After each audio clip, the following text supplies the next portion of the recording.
Nous, on travaille dans les ressources humaines, donc un salarié, c'est une ressource pour l'entreprise, une source de production.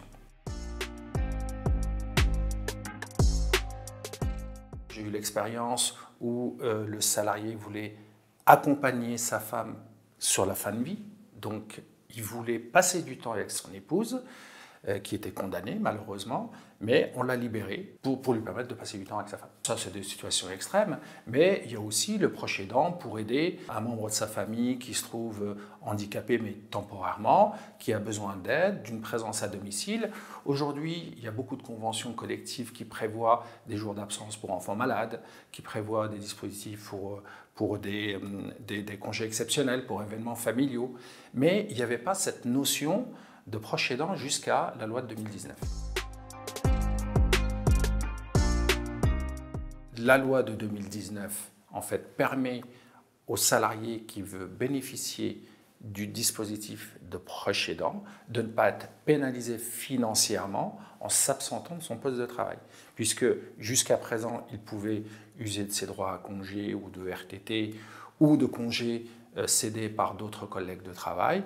Aujourd'hui, c'est l'État qui prend le relais via une indemnité journalière et il faut qu'il s'accorde avec l'entreprise pour ces périodes d'absence, mais on peut concilier et travail et vie personnelle.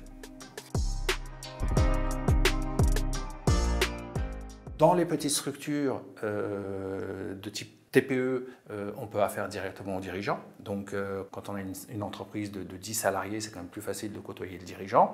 Dans un grand groupe où il y a 800 salariés, 1000 salariés, généralement, la démarche passe via les représentants du personnel.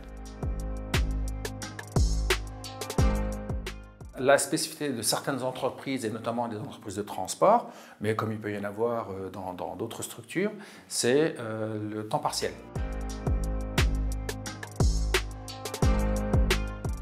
Dans cette période de pénurie de salariés, de candidats, l'entreprise a le souci de conserver son personnel. Les entreprises s'engagent aussi dans un process de RSE, de responsabilité sociale de l'entreprise. Et dans le cadre de cette démarche qualité, elle doit mettre tout en œuvre pour concilier vie professionnelle et vie privée. C'est dans l'intérêt de l'entreprise de trouver des solutions.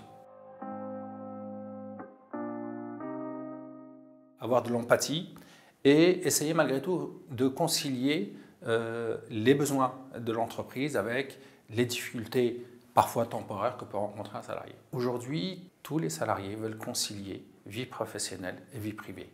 Parce qu'un salarié heureux, c'est un salarié qui sera productif.